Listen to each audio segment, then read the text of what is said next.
자, 저는 브레인에어 교육연구소를 운영하고 있는 김진태 대표입니다. 자, 여러분들에게 교육의 좀 정확한 의미, 본질적인 의미를 알려드리고 일상생활에서 잘 활용할 수 있게 하는 것이 저희 교육의 가장 큰 목표입니다. 그래서 이번에는 그동안 출간한 책에 대한 소개를 하고자 합니다. 먼저 첫 번째 책 애니어그램에 대해서 말씀을 좀 드리도록 할게요.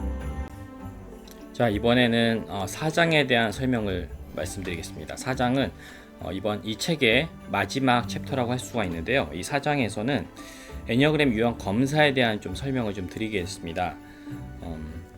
좀 잘못 알고 있는 부분, 궁금해할 수 있는 부분들을 좀 정리를 해놨는데요.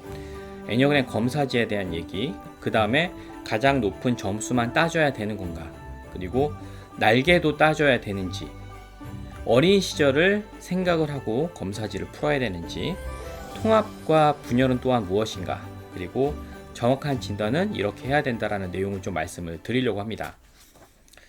먼저 애니어그램 검사지에 대한 얘기를 좀 드려볼게요. 검사지가 뭐 국내도 마찬가지고 해외도 마찬가지고 여러 가지 검사지가 있을 거예요. 이건 어떻게 보면 저작권에 대한 부분이기 때문에 어떤 검사지를 어떻게 사용하는지에 따라서 검사지는 그 디자인, 문제 푸는 방식 이런 게 좀 다르다라고 할 수가 있습니다. 애니어그램이라고 하는 것 자체가 1번 유형에 대한 설명, 2번 유형에 대한 설명이 바뀌는 건 아니겠지만 그것을 찾아가는 과정 가운데 검사지의 어떤 방식들은 좀 다를 수가 있습니다. 그래서 어떤 기관들은 그 기관에서 교육을 마쳐야지만 검사지를 구매할 수 있는 권한을 준다. 이런 조건들도 있는 경우가 있는데 그런 경우는 그 기관에서 정한 규칙인 거죠. 그리고 저희 같은 경우도 검사지가 성인용, 청소년용, 그 다음에 한글, 영문으로 된 것들을 보유를 하고 있습니다. 그리고 교육을 받은 사람만 이제 구입을 할 수가 있냐? 그렇지는 않아요. 모든 사람들이 여기에서 이렇게 신청해서 구입하는 거는 자유롭게 사용하실 수가 있습니다. 성인용과 청소년용의 차이는 이제 문항의 개수가 좀 달라요. 어린이들이 아무래도 이제 문항이 많으면 풀기 좀 어려워하겠죠. 그리고 성인용 같은 경우는 총 81문항으로 되어 있습니다. 지금 여기 보이는 이런 디자인의 검사지를 사용하실 수 있고요. 자, 검사지는 그렇게 좀 설명을 드리고 넘어가도록 하겠습니다. 기존에 약식을 사용했다든지 이제 문항수가 적은 것들을 사용한 경우가 있을 겁니다.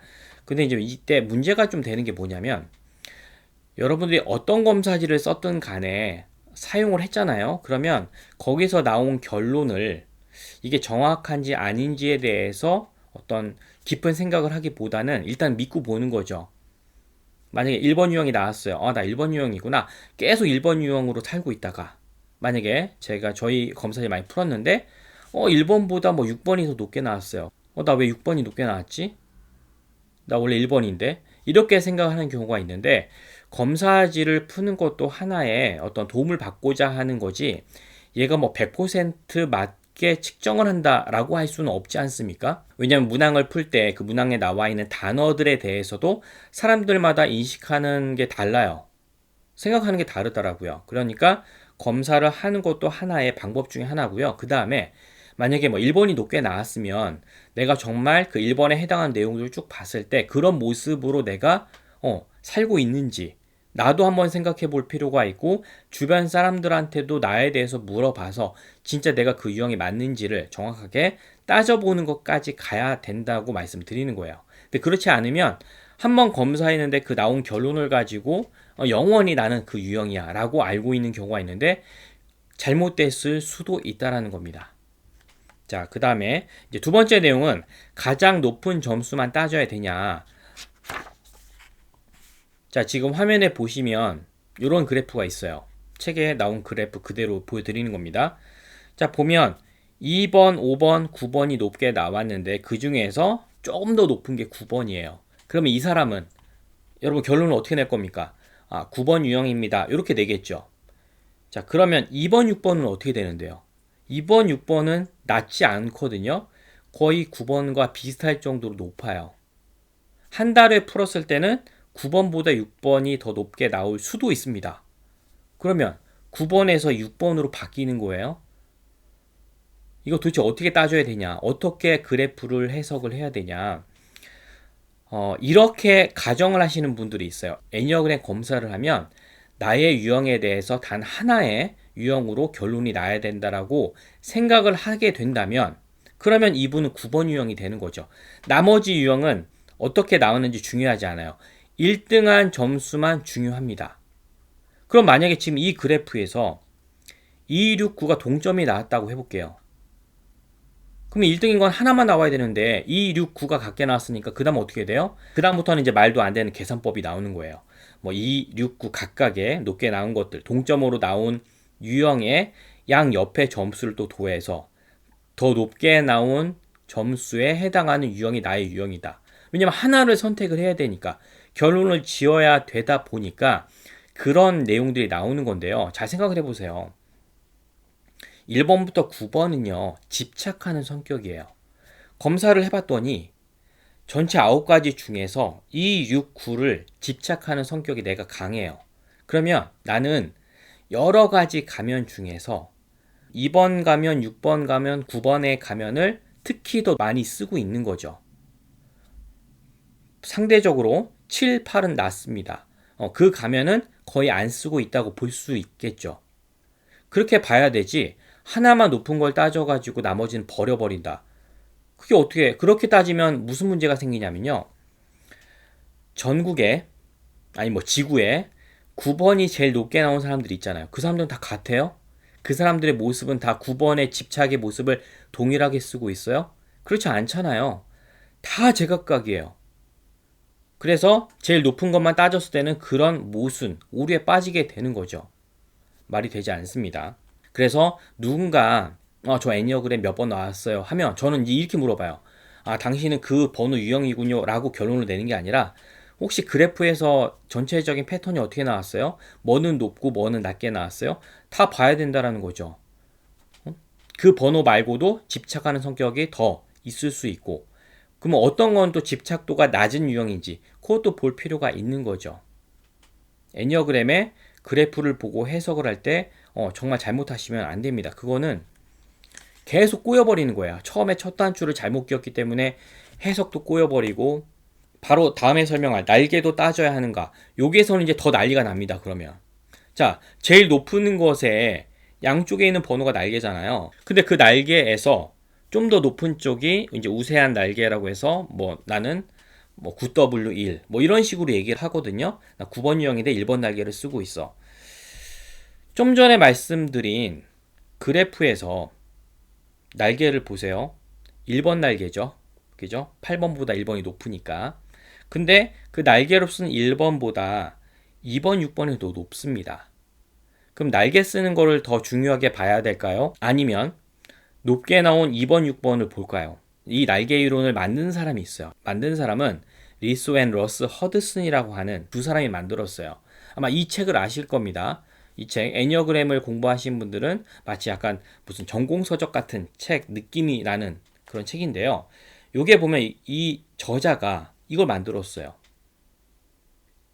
그러니까 뭐 그럴 수는 있잖아요. 애니어그램을 연구하신 분들이 이후에 나도 내 입장에서 뭔가 하나 더 만들어서 여기에 보태는 것 자체가 또 굉장히 큰 업적이 될 수가 있는데 이렇게 해서 만든 이론이 날개라는 거예요. 그러면 이제 이렇게 질문을 드려보겠습니다. 이거 날개 이론 이거 맞아요? 이게 정말 근거가 있습니까? 이렇게 물어볼 수 있잖아요. 날개. 내가 우세한 유형이 있는데 그 양쪽에 있는 날개를 내가 뭐 20대 후반에 필요에 의해서 만들어서 이 성격적인 모습도 보여준다. 성인이 돼서 필요한 성격을 더 뭐 개발하고 사용하게 된다는 건 알겠는데 그게 내가 높게 나온 번호의 양 옆에 있는 것들 애니어그램에서 말하는 날개라는 것을 사용한다라는 게 맞을까요? 이거 어떻게 증명을 합니까? 근데 증명, 어떤 궁금증, 의문을 갖지 않고 그냥 믿어요 사람들이. 그러면 방금 전에 저 그래프에서 지금 1번이 그래도 높게 나왔으니까 9W1이라고 표현을 하는데 저 1번도 만약에 낮았다라고 한다면 양쪽 날개가 다 점수가 낮아요. 그럼 그 날개 사용을 어떻게 설명할 건데요? 그렇지 않습니까? 그래서 이런 식으로 날개뿐만 아니라 또 추가가 되는 이론들이 있어요. 그래서 뭐 부속 유형이라고 해서 본능 세 가지가 또 합쳐져서 뭐 누구는 자기 보존 본능, 사회적 본능, 성적 본능 이 세 가지를 또 추가해 가지고 설명하는 경우가 있는데 이런 것들은 다 이렇게 그러니까 나중에 추가가 된 것들입니다. 그러니까 원래 애니어그램 9가지도 적은 개수가 아닌데 날개. 그러면 아까 세 번호가 높았잖아요. 2번, 6번, 9번. 그럼 얘도 양쪽에 날개가 있고 얘도 양쪽에 날개가 있고 얘도 날개. 그럼 세 개가 높은데 날개까지 따지면 총 몇 가지입니까? 6가지죠. 전체 9가지 유형 중에 6가지를 또 다 가지고 있다라고 얘기하는 거 말이 되지 않습니다. 그래서 원래 구루지에프가 설명한 내용에는 이런 게 있지 않아요. 그 이후에 뭐 나란조가 추가한 내용, 아까 말씀드린 리소 앤 러스 허드슨이 추가한 내용. 그렇게 따지면 뭐 여러분들도 공부하다가 나도 이것도 합칠 거야. 이 짬뽕이 되는 거죠. 그래서 사용하기도 사실 쉽지 않고 활용을 하더라도 말이 되지 않는 부분들이 분명히 생기게 됩니다. 그래서 저는 이제 날개를 얘기하시는 분들 있잖아요. 저는 뭐 몇 번에 몇 번 날개를 쓰고 있습니다. 그러면 정말 하고 싶은 얘기가 진짜 그 날개 그렇게 쓰고 있어요? 그 날개 점수가 어떻게 됩니까? 이런 것들을 물어보고 싶은 마음이 막 가득 차지만 얘기를 하지 못하는. 그리고 제가 예전에 강의 때 날개는 사실은 근거가 없습니다라고 이렇게 얘기를 했더니 어떤 분이 왜 그런 생각을 하세요? 그냥 날개가 있으면 그냥 믿고 받아들이면 되지. 근데 우리가 어떻게 이거를 그런 어떤 비판적인 생각, 의문, 확인하는 과정을 거치지 않고 그냥 믿을 수가 있습니까? 나한테 도움이 되고자 이것도 배우는 건데. 그리고 구르지에프부터 이후에 뭐 오스카 이카조나 뭐 나란조, 리소 앤 러스 허드스처럼 이 사람들이 뭐 비하하는 건 아니지만 이 사람들이 모든 거를 다 훌륭하게 만들어 놨다라고도 할 수는 없지 않습니까? 나도 그 사람들이 만든 이론들을 가지고 이게 정말 맞을까? 도움이 될까? 이거는 이런 문제가 있는데 이런 것들도 따져보면서 배우려고 하는 자세가 필요한 거지 않습니까? 저는 그게 되게 중요하다고 생각을 하거든요. 왜 이런 내용을 이렇게 배우지? 이건 아닌 것 같은데. 그래서 그렇게 해서 따져보는, 검증하는 이게 굉장히 중요한 학습법이라고 생각을 하는데 애니어그램에서도 그런 부분들이 좀 보인다라는 거죠. 그리고 그 애니어그램 검사를 할 때 아니면 나의 유형을 발견을 할 때 어린 시절을 생각을 하면서 풀어야 된다라고 주장하는 사람들이 있어요. 그러면 이제 문제가 있습니다. 어린 시절에 일단 잘 기억이 나지 않아요. 그래서 그런 곳에서 또 주장하는 게 뭐냐면 당신이 기억이 안 나니까 기억이 날 수 있게 만들어 주겠다. 합숙을 합시다. 그래서 합숙을 해서 서로 대화를 많이 나누면서 애니어그램 당신은 무슨 유형입니다 라는 거를 발견하는, 그러니까 그 발견하는 노력 과정은 되게 좋은 것 같은데 어린 시절을 생각을 하고서 내 유형을 찾는다라는 건 뭐예요? 똑같은 얘기죠. 어린 시절에 타고난 게 있다라는 거예요. 그러니까 너는 1번으로 타고났냐 2번으로 타고났냐 이거를 찾아야 되는데 지금은 성인이 됐으니까 성인의 모습으로 가지고 성인의 생각을 가지고 해서는 안 된다. 너 어렸을 때 그 타고난 것을 찾아야 된다라는 얘기인데 이거는 제가 이미 원래 그게 애니어그램에서 얘기하는 게 아니라는 걸 말씀을 드렸습니다. 그래서 그 주장도 올바르진 않다라는 거고요. 통합과 분열에 대한 내용이 있는데요. 어떤 분은 이런 얘기를 해요. 통합과 분열만 배우면 내가 지금 사람들을 이렇게 뭐 설득을 하거나 상담을 하는 사람인데 이것만 배우면 모든 것을 다 완벽하게 할 수 있는 어떤 만능 치트키라고 생각하시는 분들이 있습니다. 그런데 그렇지 않습니다. 앞에서 계속 강조했던 게 뭐예요? 내 가면을 벗어야 된다. 깨어나야 된다. 기계적인 그런 모습으로 살면 안 된다. 이런 내용들을 말씀드렸잖아요. 통합도 내내 같은 얘기예요.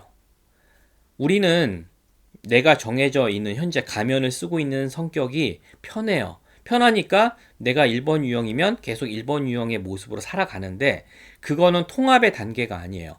내가 1번 유형을 내려놓을 수 있어야 돼요. 1번 유형을 없애버리는 게 아니라 1번 유형을 내려놓게 되면 통합의 단계로 가서 이것을 벗어버릴 수 있게 된다는 거죠. 근데 반대로 분열의 단계로 가면 내가 사용하고 있는 이 가면의 단점에 대한 모습을 더 극렬하게 보여줍니다. 그러니까 1번이 원래 뭐 원칙적인 모습 이런 것들을 보여준다면 분열의 단계로 갔을 때는 이 원칙적으로 하는 게 안 되면 어떡하지? 내가 미리 지적을 하고 미리 뭐라고 계속 얘기를 해서라도 이것을 지키게 만들어야겠다라고 하는 집착이 더 세지는 거예요. 그러니까 분열의 단계로 가면 굉장히 사람을 힘들게 만들어 버립니다. 그러니까 평균적인 모습에서도 단점이 나타날 수 있지만 분열의 단계로 가면 그 단점이 더 극렬해져서 추가적인 모습들이 보여지는 거예요. 그래서 통합과 분열은 어떤 이렇게 화살표 방향으로 연결된 거 있잖아요. 그 연결된 번호에 뭐 장점적인 모습도 나타날 수 있다, 단점의 모습도 나타날 수 있다, 이런 얘기를 하는데, 결국은 내가 내 성격을, 현재 가지고 있는 성격을 내려놓아서 성숙한 단계로 가느냐, 이게 통합이고, 분열은요, 내가 집착하는 이 성격을 더 강화시켜서 어떤 분열적인 모습으로 가서 안 써도 될 단점적인 모습들이 더 많이 드러나는 게 분열이라고 보시면 돼요. 그리고 이제 그 연결되는 이 번호가 있어요.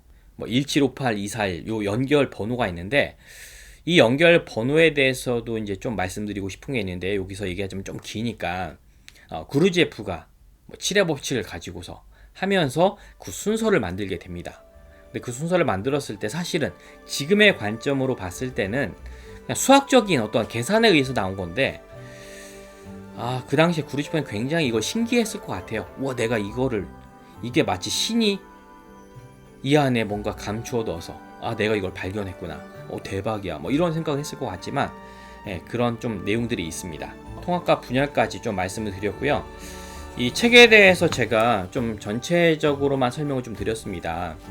자세한 내용은 책에 좀 더 들어가 있기 때문에 이 책을 쓴 목적은 그거예요. 뭐 애니어그램을 공부하시는 분들에게도 도움이 되면 좋겠지만, 개인의 성격에 대해서 한 번 더 다시 다른 관점에서 바라볼 수 있게 하는 게 이 책을 쓴 의도였습니다. 자, 도움이 되셨으면 좋겠고요. 애니어그램, 성격으로부터의 자유로움, 이 책은 여기서 마치도록 하겠습니다.